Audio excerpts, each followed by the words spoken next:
What's going on, Mullinaires? There's a video clip I want to share with you all about naked short selling. We know that has become a major problem in Mullen automotive stock as of lately. But before we get into that, I do want you all to know that I believe that there is not a coincidence that these short sellers are piling up on these FTDs on Mullen automotive stock at these levels in the stock price. They are purposely trying to drive Mullen stock to zero. And we know that retail investors have been buying these dips up, now have over 81% ownership of the stock. These relentless short sellers tried to finish Mullen off, breaking us down new 52-week lows to after new 52-week lows. And with the amount of FTDs and naked short selling going on top of the aggressive press releases that CEO David Mishry and the company has been putting out as a whole, I can't help but to think that David Mishry have some more bullets in the chamber for these short sellers, and I think that is what these short sellers are trying to prepare for. Because the fudsters are out there trying to pick apart and downplay every single press release that has been coming out for Mullen Automotive stock, and I know a lot of people are thinking the shorts have made their money on the way down on Mullen stock. Why do they need to naked short at these levels so much? So pay attention to this video to its entirety. And I will also be making another video looking at the chart and explaining what I'm expecting to see going into next week. So I hope y'all find some value in this content. And let's get right into the clip of the day.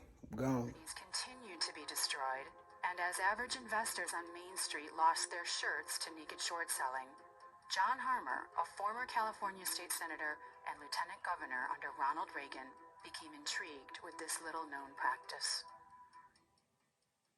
Like most people in this country, when I first heard the term naked short selling, I had no clue as to what they were mentioning. But Harmer soon discovered that naked short selling had decimated the value of many small companies. I sat down with one individual who was able to go onto his computer and in real time show me what was happening into the stocks of several of these companies on that day as naked short selling was taking place. The evidence was astonishing. Everybody denied that it was brokers in the big brokerage houses that were doing it, but we were able to identify it very clearly that that's exactly who was doing it, driving down the value of those stocks, driving the company out of business. A lot of that was going on without these CEOs knowing it, or they knew it was happening, but they just said, don't tell me about it. I don't want to know what the guys in the back room are doing. As the fails to deliver problem continued to escalate, advocates and economists began to take a closer look at the DTCC. Especially a process they use to clear the trades, called the stock borrow program. The broker looks for shares, can't find them, says to the seller, can't find the shares. He says, proceed. The DTCC steps in, the stock borrow program essentially fills that role. And this is where critics believe the problem lies. When a broker transacts a short sale and no shares are available, the stock borrow program allows the transaction to go through without borrowing the stock from another shareholder's account. So there are now two sets of shares representing the same shares. Those shares appear electronically in both accounts. It's the same share. One of them is a phantom share.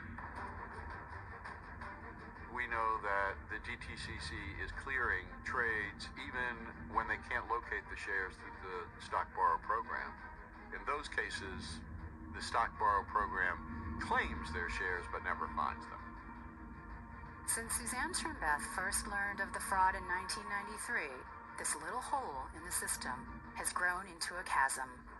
The DTCC, through its stock borrow program, has in effect created hundreds of millions of phantom shares. And it multiplies on a continual basis. On any given day, there are between 500 million and 1 billion shares have been sold and failed to deliver. Your stock is getting lent to this firm, to that firm, to this firm, to that firm. Each firm gives each other an IOU, but at the end of the day, if everybody went and claimed their stock and and said, give me my physical certificates, they would not be able to do it. Having spoken to people within the market who admitted that they were actually doing this, they were taking advantage of this loophole, we realised that this was an immense problem. So big, it's so systemic, it involves people with so much money, multiple billionaires. Well, I wonder how they're making that much money.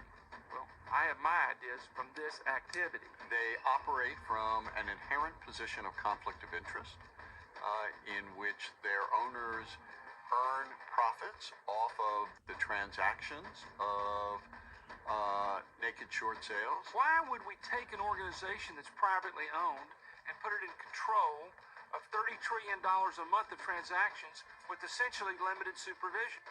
Who owns it? The New York Stock Exchange owns it. All the prime brokers own it. Its members just happen to be Wall Street. The same parties who would have to enforce delivery. And there's been no forced accountability. So the fox is watching the henhouse. And the fox is eating all the eggs. Go. Blessed in abundance. Look who raised from the dungeon. Still come through in the clutch. I'm that dime in a dozen. Filling up clean to the function. Niggas mislead with assumptions.